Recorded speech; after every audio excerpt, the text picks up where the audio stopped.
So I came up with a tool that I wanted the students to walk away from, if nothing else, in those 10 weeks. And that's a 5-point star with 5 points. But the keystone to that star is the patient. If the keystone falls away, none of the other Yeah, none of five it else points works. Yeah. matter.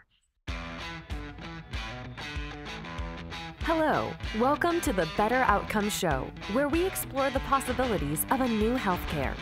Each episode, we bring you a conversation with leaders across the healthcare industry, exploring topics ranging from new treatment techniques and interventions to novel service delivery methods and business models. And now your host, Rafi Salazar from Rehab U Practice Solutions, a leader in patient engagement and retention strategy. Let's explore the possibilities of a new healthcare. Well, hello again. Welcome to another episode of the Better Outcomes Show. I'm your host, Rafi Salazar with Rehab U Practice Solutions. You know, organizing an event is hard work. Pressure mounts, especially when you're considering speakers. Often, the success of an event or maybe even a strategic initiative at your company hinges on the quality of the speakers that you select. You know, if you pick a great one, that's awesome. People get inspired. They walk away from your event saying, I want to come again next year. Or they walk away from that corporate meeting thinking, this initiative is really going to take off. If, however, that speaker flops, you've got yourself a dud, right? Maybe people will come back next year. If it's a strategic initiative at your company, maybe they're going to get behind it. Maybe they won't have caught the vision that's driving the initiative that you selected. So I'm sure that if you're in the position of either trying to establish or begin some kind of strategic initiative at your company, or you're in the middle of planning an event of some kind, a conference in the healthcare space, I'm sure that you're spending tons of time researching speakers, available consultants, just to make sure that you've got the right fit for your event and your audience.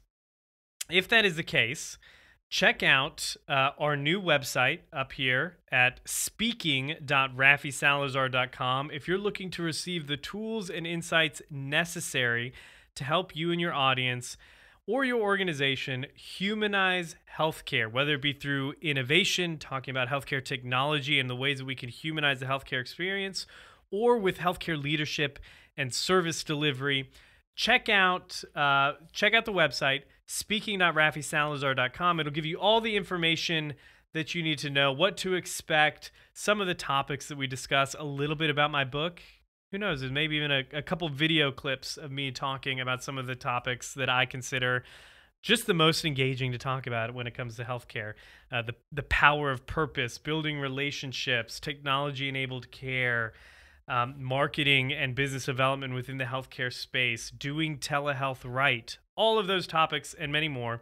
If you want to learn more about that and how you can book me to come speak at your event, your organization, head on over to speaking.rafisalazar.com. That is speaking.rafisalazar.com. Alrighty. This week, we are taking sort of a step back away from the technology and the innovation space, if you would. Of course, I'd consider this a little innovative myself, so maybe we'll lump it in the healthcare innovation. Thinking outside the box when it comes to healthcare service delivery and the like. So this week, I'm sitting down with Sharon Woodworth. She is a former nurse. She's an architect. She's the principal at SWC International. She's also the associate professor at the UCSF Healthcare Administration Masters. Their Healthcare Administration and Interprofessional Leadership, I believe, is the name of the program. And she teaches courses there related to designing spaces in which people heal. So we talk about, in this conversation, we talk a little bit about the impact of the physical space on healing from like a practical standpoint. She brings up the idea of circulating airflow and how important that is, but then also the thoughtfulness in the design of the healthcare space, not just for the patients, but for the practitioners themselves. One of the tidbits that she throws in there at the very end, which I thought was great, I've never really thought about it, was the fact that, you know, healthcare providers are always on, quote unquote. They're always, on the spotlight. People can always reach out to them, ask them a question, stop them in the hallway, whatever it is, ask their advice, get a piece of them, so to speak. So Sharon says one of the things that she thinks about when designing spaces for clinical staff is the importance of making like a separate entryway for them. That way they can kind of go in and out without being under a microscope or under being observed all the time or being available for being grabbed, right? We need to give our providers a respite so that they can recharge, refresh, avoid burnout, and then come back and serve the patients that they're charged with serving. So we talk about all kinds of things. We talk about her. She's developed something called the Keystone, the 5-point star, about designing healthcare spaces. So we'll dive into that a bit as well. Hopefully, this interview leaves you with some. Again, it's not like healthcare service delivery, but it's often an overlooked piece of the puzzle when you're talking about starting a facility, starting a brick and mortar clinic, or even expanding and building a facility.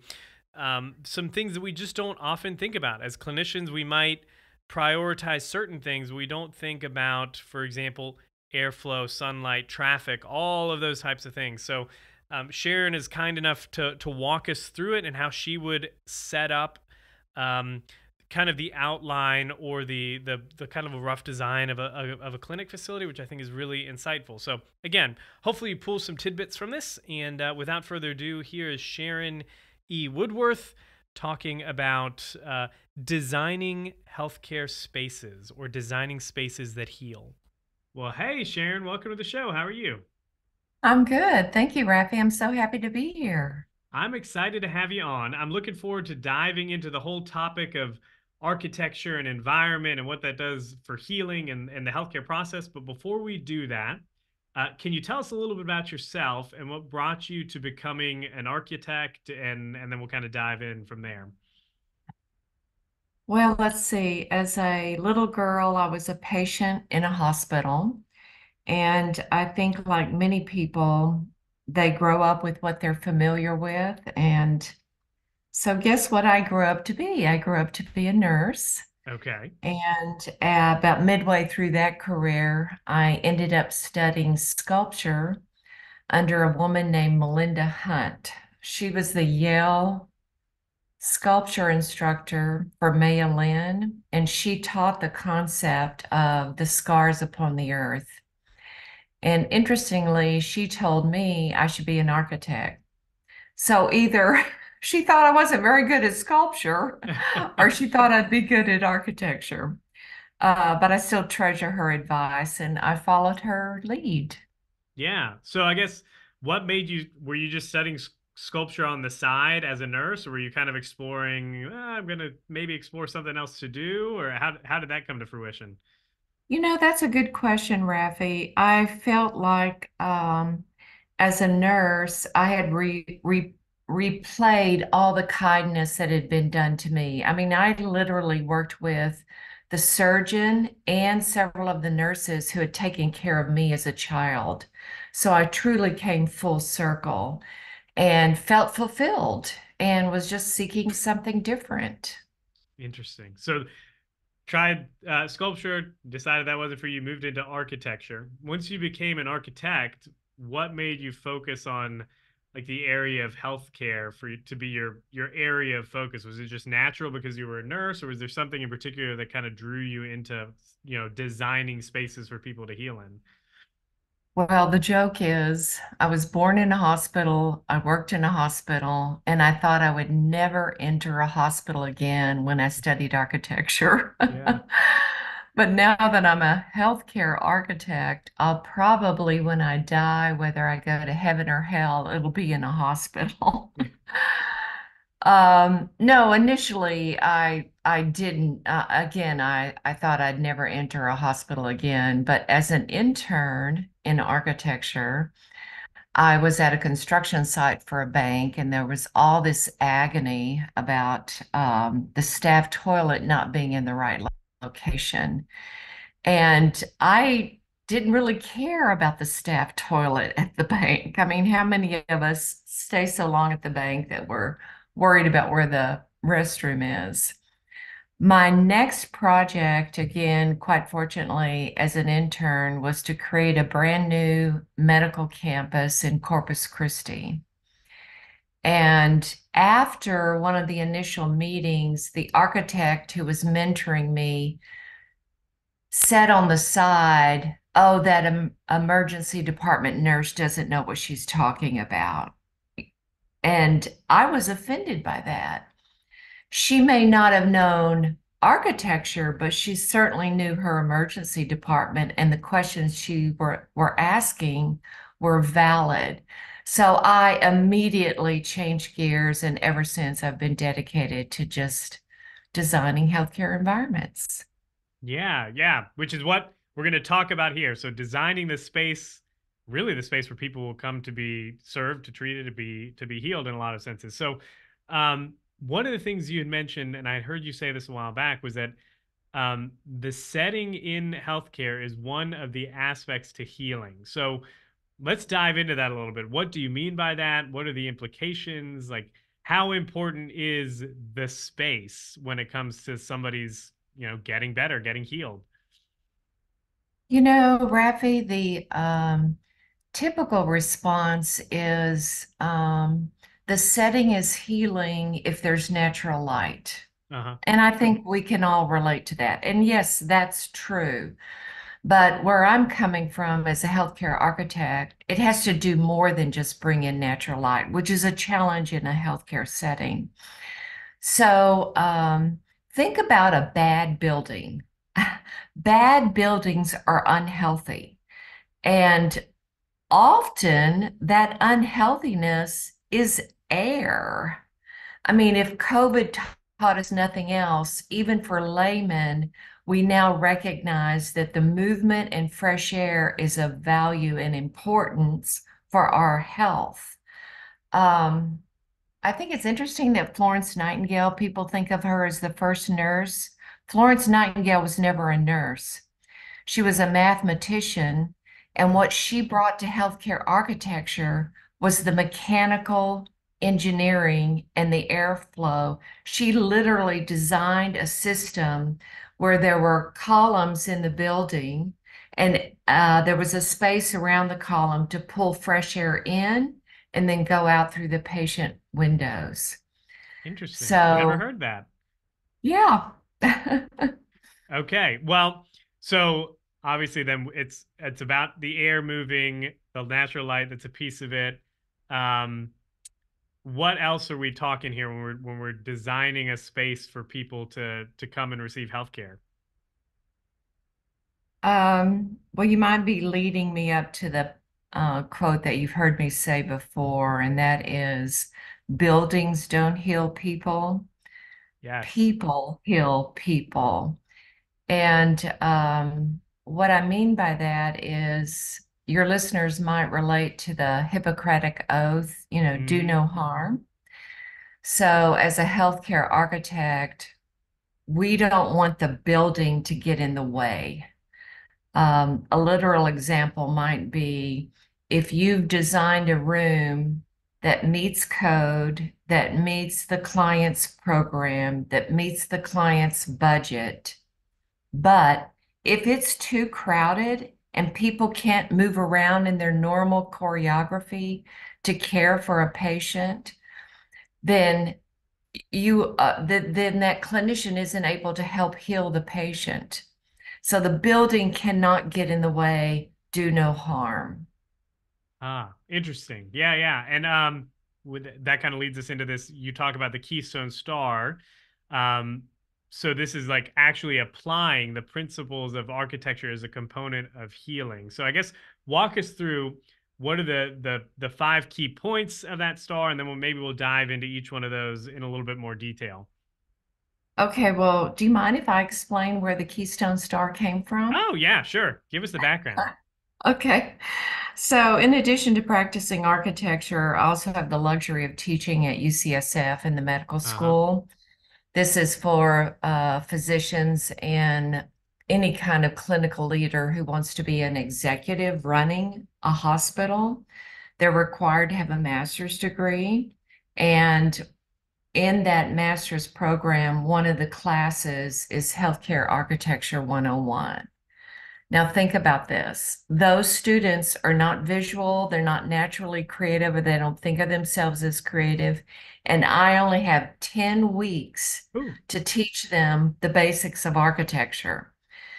So I came up with a tool that I wanted the students to walk away from, if nothing else, in those 10 weeks. And that's a 5-point star with 5 points. But the keystone to that star is the patient. If the keystone falls away, none of the other Yeah, none of five it else points works. matter. Yeah.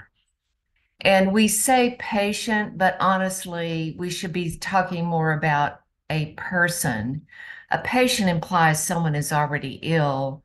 Our goal in healthcare should be to meet the person. So there's a 5-point star. That's a tool to allow laymen to either look at a drawing or a budget for a renovation and assess it in one or all five of those points. Awesome. And I guess, what are those 5 points then? Okay, so the 5 points are access, affordability, safety, quality, and fulfillment. Okay. So that's the five. Let's just pick that first one then. Access. Like, so I'm an OT. When I think about accessibility and access, I'm thinking like, okay, does it meet ADA compliance? Where's the ramp? All of the rise to run ratio, where are the grab bars? I'm assuming you're thinking a little bit more in depth than that, right? No, more than just meeting like you said, meeting the code of making sure it's up to spec. There's more to it than just that, right? Well, actually, you're on the right track. I'm just pulling back a little bit further to not forget how does the patient, the person, or Mm-hmm. even the clinical staff get there Yeah. physically? So where's the bus stop? Duh, is there a canopy? In America, our healthcare environments, most of our medical campuses are a sea of asphalt parking. Yeah. Well, guess what? The second complaint of our healthcare settings beyond noise is parking. And imagine you have a patient or family member, they're frustrated before they even get to your Yeah. clinic door or before they ever get to the surgery waiting room. So it's that attitude toward access and are they being supported? Like Rafi, you talked about the grab bars. Are grab bars there to support the patient? That's an access point. Alrighty. So again, like, this is not just thinking about, okay, they're going to get into the building and the stuff in the building, but you're talking the entire environment. So how far away is a parking lot from where this person's going to have to go? Or I'm sure like the elevator even, or the placement of stairs and things like that within the building, huh? Yes. Yes, getting around. Okay. And that moves us on to the affordability price. I'm assuming this has dollars and cents is what we're talking about, but is there anything in specific that we want to dive into about the affordability of it? Not just meeting maybe the customer, the hospital system, or the organization's budget, but is there another factor here that we need to consider? Yeah, I think we talk about the triple bottom line, which is of value, but I want to go either beyond that or peripheral to that. For me, affordability is literally not wasting anyone's time or resources. So it might have to do with paper. Why are we still producing so much Yeah. paper? Can we save time and money on paper? Or it might have to do with supplies.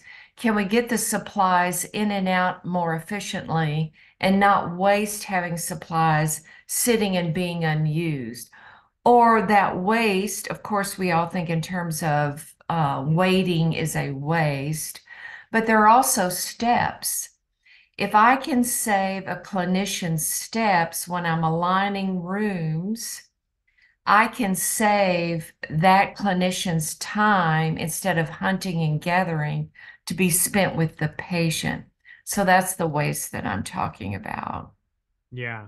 So that might come into, like you said, putting rooms in a certain arrangement, maybe down a corridor or something, so maybe a nurse that's going room to room is spending less time hunting down, I don't know, a paper, or going back to the nursing station to grab something. Or so the way the building is designed in that aspect, that we're inadvertently, like, we're not, I guess the direction isn't we're going to save the nurse because of, this process or whatever, but the way the building is designed just naturally allows it to happen with as little, speed bumps as possible, huh?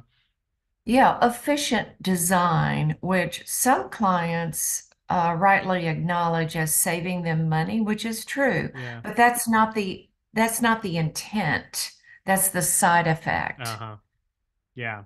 So it's dollars and cents are a bonus, but really we're talking about like the time, the effort, the energy in the actual process of care when a patient is in the room and the nurse is coming to see them, as opposed to Exactly. we hit, the construction budget was, under budget or whatever when we were done with the building.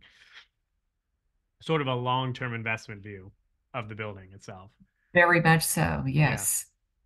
How do you, just out of curiosity, how do you have those conversations with some of these, I'm assuming like these clinicians turning executives, or even executives themselves, that are, they are just looking at dollars and cents. Like, how do you make that case that this is a long-term investment, that we don't just look at the quote unquote the budget or the cost to build this specific wing maybe, or this project, or do this upgrade or whatever, and really cast that vision for the long term? Do you lay it out just the way you did with me, like, okay, this is going to be a long-term thing for the nurse and what it's going to do for the time over, a number of years with this new design? Like, how do those conversations generally run?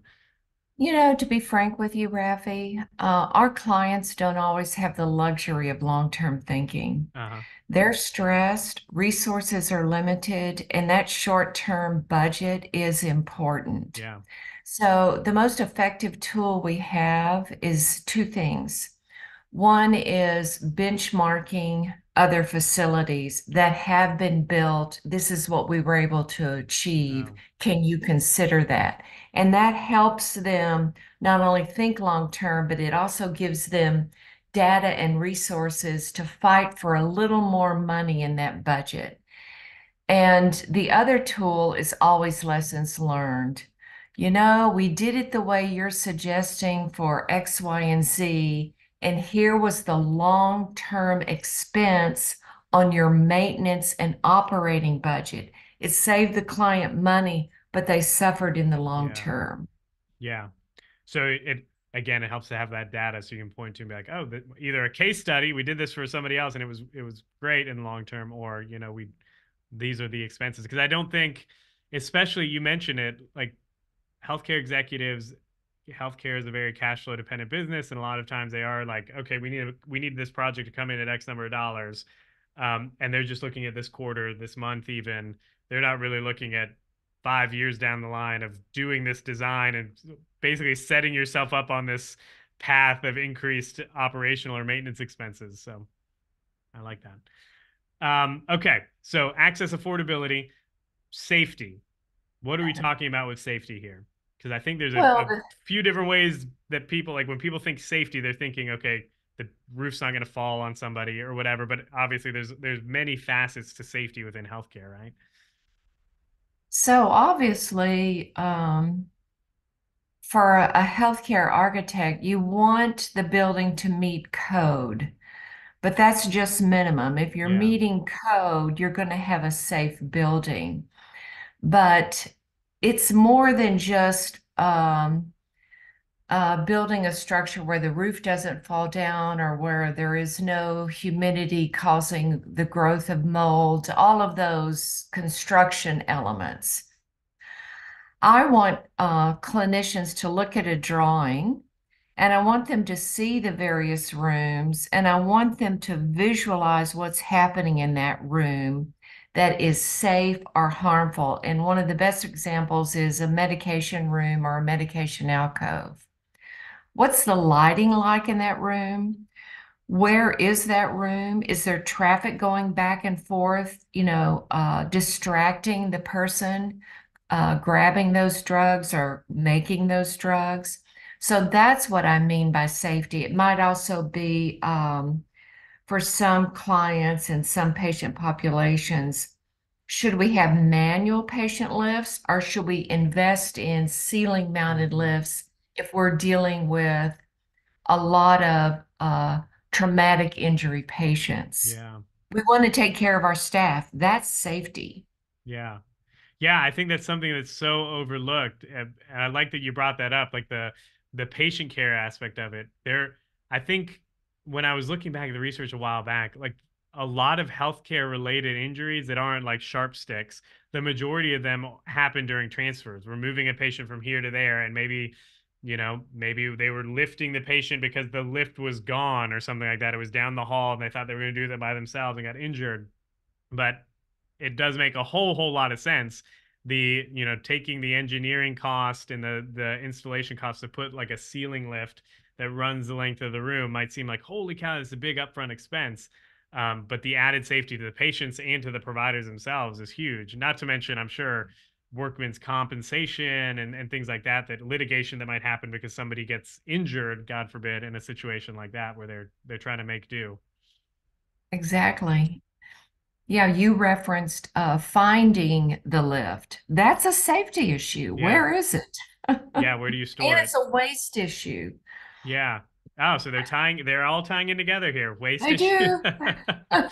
Okay. So after the safety piece, we've got the quality. Now, again, a lot of like you say these five things and they sound very um like on the surface, you're like, oh well, of course that makes a lot of sense. It's really easy. But as you dig down into them, there's a little bit more nuance than just, okay, we're gonna get quality pieces in here or quality materials, right? So let's dive into quality a little bit when it comes to this 5 point star. Well, you're so good at this. Let me ask you what you think quality means in your experience for the healthcare setting. Ooh, put me on the spot. I mean, obviously, it's going to be my when I'm thinking of it would be like built to last the long term, maybe to endure the test of maybe changes in utilization or patient population that's coming in or something like that. Like we're going to build it, and it's going to be built so well that it can be used for a long time, right?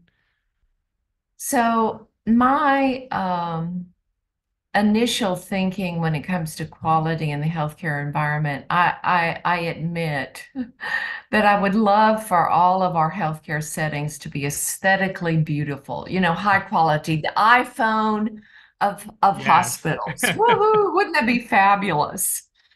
But honestly, what it comes down to from a healthcare architect's perspective, when I'm asking people to consider the fourth point of quality, what it comes down to is communication.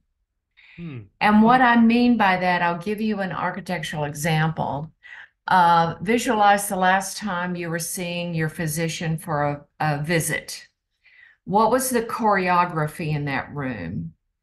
Did that clinician have to turn their back to you when they entered the room to wash their hands, or were they facing you one on one with or without a laptop or a computer in front of you? In other words, that eye contact and that communication. So when we're arranging spaces as an architect, are we setting up the choreography for communication? Ah, okay. So I was off. I like that it's facilitating communication. We're big on the show here, and I'm a big fan of saying like healthcare is a human experience. At the end of the day, it's one person skilled in the art of healing, helping another person on their unique road to recovery. So this idea of quality is like you're building the space so that it facilitates that human connection, right? We're not trying to throw up a barrier or the way it's designed. You're naturally starting this relationship maybe with a physician or a clinician with them turning their back to you or something like that. And Rafi, it can be clinicians overhearing each other. Oh yeah. So, is everybody enclosed in a private office with their door shut? There's value for that at times. But where's the opportunity where physicians and our nurses and social workers and physical therapists overhear each other and learn from each other and contribute? That's another communication quality issue. Okay. So communication is obviously one of the main drivers of this quality piece. Is there anything else when we think about quality, or is really the main driver like what is this space doing to either facilitate or inhibit communication, either between clinicians or between the patient and the clinicians? Well, in addition to communication, I really would like to see some art in our facilities, frankly. Yeah. Our music, our Yeah. sculpture. Well, because I think like a lot of the environment, not just like the physical environment, but kind of the atmosphere that you get really is uplifted by some of that. Having a beautiful painting or having some music. My wife's um was in the orchestra, did music education, so there's some Bach playing at our house every now and then when I come home, and it does lift the atmosphere a little bit, right? It does. It does. Yes. Awesome. All right, and then the final point of this 5 point star is fulfilling. So the space has to be fulfilling. What do we mean by that? So, as a clinician, we can't cure everybody. Um, many of our patients are not going to make it through whatever journey they're on. They're either Yeah. going to be permanently damaged or terminal. So how do you create a setting that instills in the staff in particular the sense that they know they've done all they can to help that patient and be at peace with where that patient ends up, especially in the situation when they're not cured completely? So it really has to do with those staff respite spaces. Uh-huh. What can we do to allow the staff to provide all of their care in the other 4 points, access, affordability, safety, quality, and yet also allow them to pull away and forget everything so that they can um, replenish themselves so they can return and provide more care. That's what it's about more than anything else. Yeah, almost creating a place or an environment that helps almost alleviate the risk or decrease the risk of like clinician burnout or something like that, right? Critically important. Yeah. So I guess what are some of the ways that you would do that when designing a space? Let's say it's going to be for like a maybe a unit that's going to be seeing a lot of patients that are status post like a spinal cord injury or even terminal like cancer or something like that. How do you think about creating a space for that respite for the clinicians? Is it as simple as carving out like some physical space for a break room or something like that, or is there more to it than Oh, that? our poor little break rooms turn Yeah. out to be the microwave and the lockers. Yeah. And often there's not even a window. So yes, it'd be nice to have a window.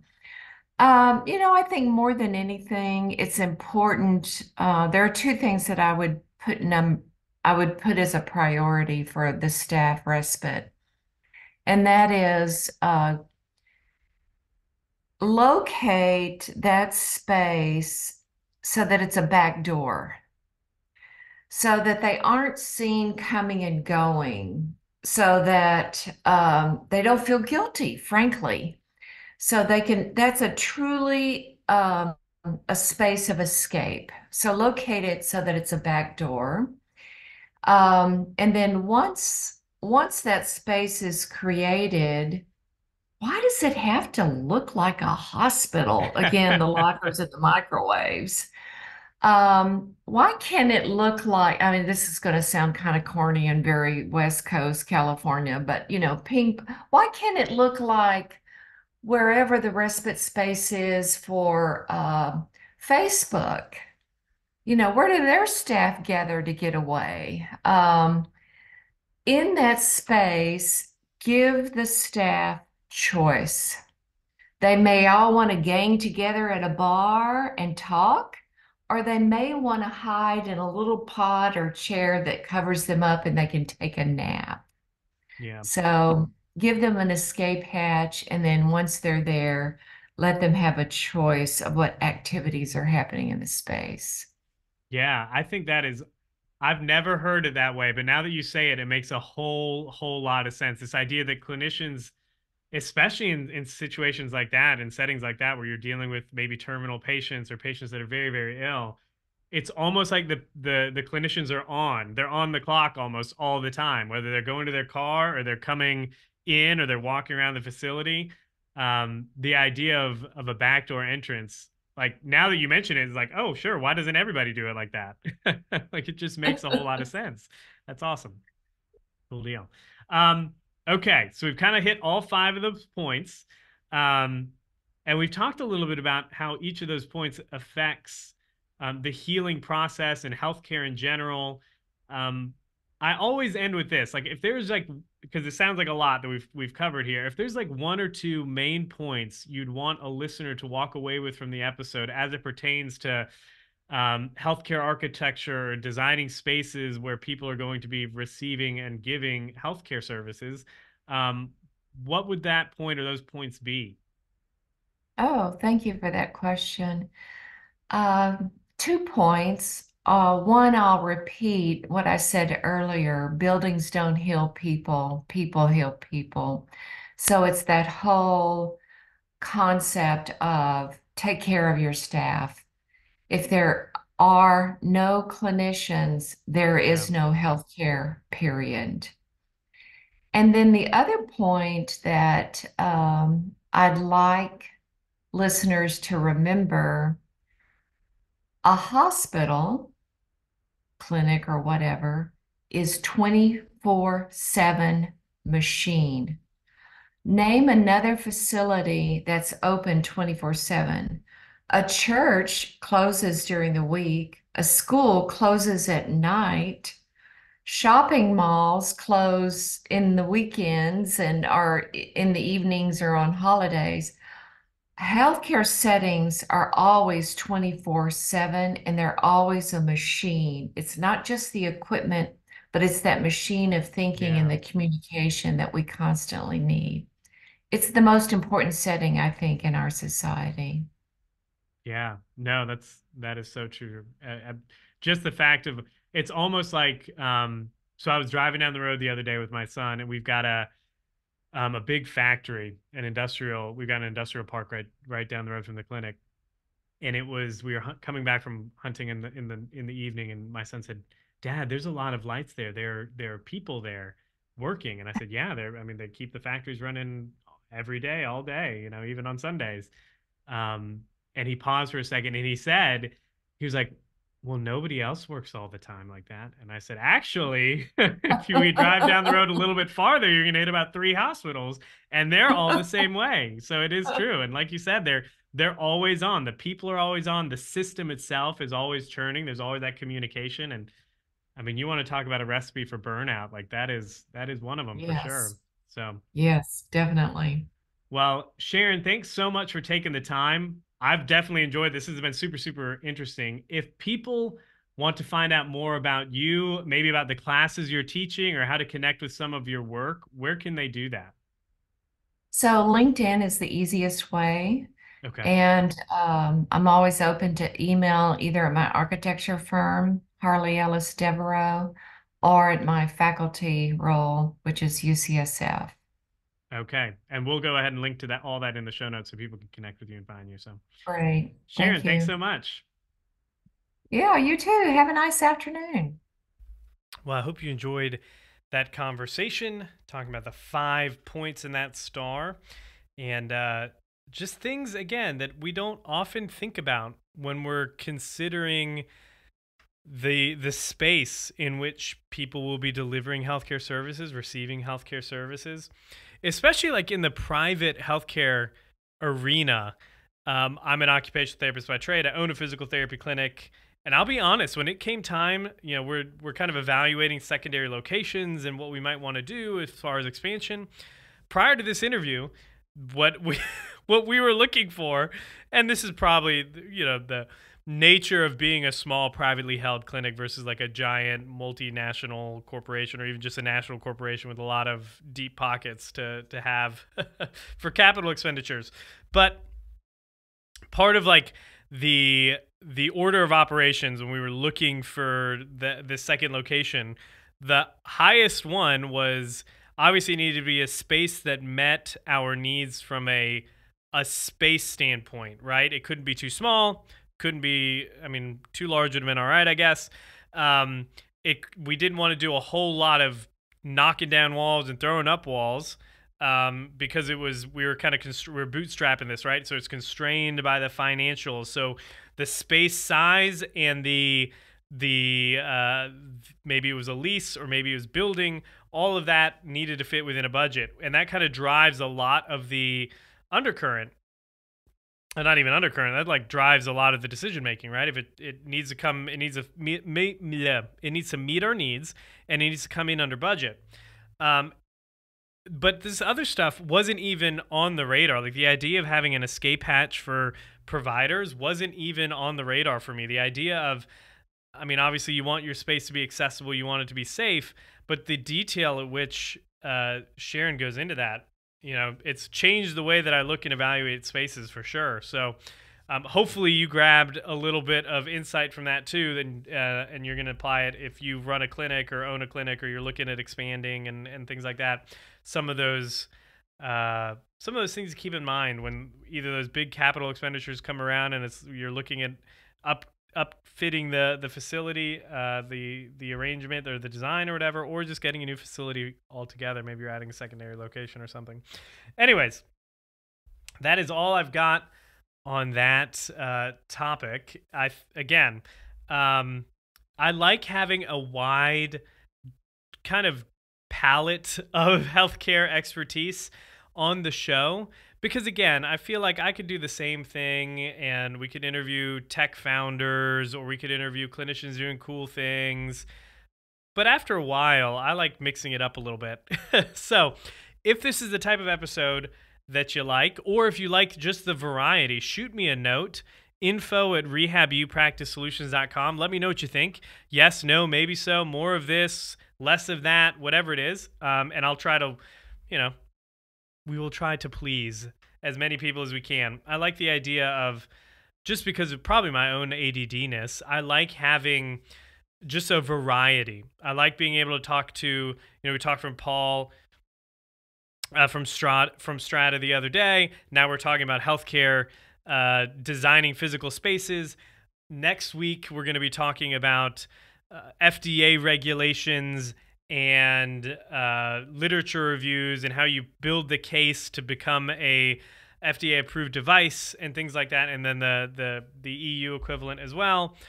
So we're kind of all over the place, and in my mind, the undercurrent of the show is always, how does this help practitioners or others in the healthcare space, maybe even tech founders themselves, humanize healthcare?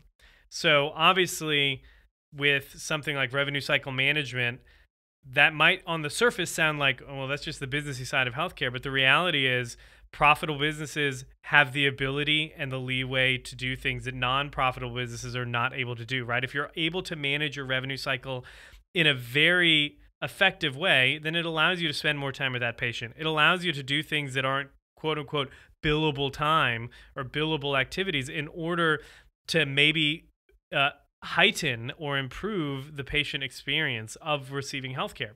The same thing with architecture and design. It might on the surface be like, we're just trying to, this is just administrative. We want to look, what to look for when you're designing a space for it to come under budget. But as Sharon showed and discussed on this episode, that has a lot to do with the way healthcare services are delivered and received. If you have clinicians that are burning out and they don't have an escape hatch, that's a problem, right? It's going to trickle down to the way their interaction with individual patients and those relationships. So hopefully, if you've been following us for a while, this is episode 121, so we've got a lot of them in the can. Hopefully that idea, that undercurrent of humanizing the healthcare experience has been pretty evident throughout all those episodes. And it's going to be something we keep driving forward as we keep on getting guests, doing interviews, doing shows. We're always talking about the underlying purpose is, how does this humanize healthcare? Obviously, we want to talk about the cool stuff, AI, technology, innovation, telehealth, maybe even different business models, revenue models. But at the end of the day, we have to remember that as clinicians, as healthcare professionals, the reason we have a job is because we serve patients. Ultimately, even if you're a healthcare technology provider that is serving provider organizations, those customers of yours are serving patients, and that's why you have a job. So we can never forget that in healthcare. That's my little soapbox. Alrighty. And final plug here. If you want to develop an effective, succinct, and unique positioning strategy for your healthcare organization, your provider organization, your technology company, your SaaS company, check out the healthcare positioning alignment workshop. Basically, what we help you do is we help you answer the question, value to whom? We help you develop an effective value proposition by understanding the different stakeholders and how their perspectives within the healthcare space determine what they consider valuable and the outcomes they seek from healthcare services or solutions. By narrowing down that value to whom question, you have a clearer idea of how your technology, your device, your software, or your healthcare service is positioned to solve the problem faced by those specific healthcare stakeholders that you are targeting with that service. So, if you want to learn more about that and how me and my team can help you develop that effective value proposition, check out the Healthcare Positioning Alignment Workshop at positioning.rehabupracticesolutions.com. That's positioning.rehabpracticesolutions.com. All right, folks, until the next time, be safe, be healthy. I will talk to you then. Thanks for listening to the Better Outcomes Show, where we explore the possibilities of a new healthcare.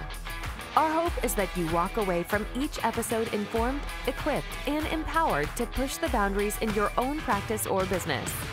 We want to give you the tools to help you build strong, long-lasting relationships with your patients and clients, helping meet their goals, improve their health, and achieve better outcomes.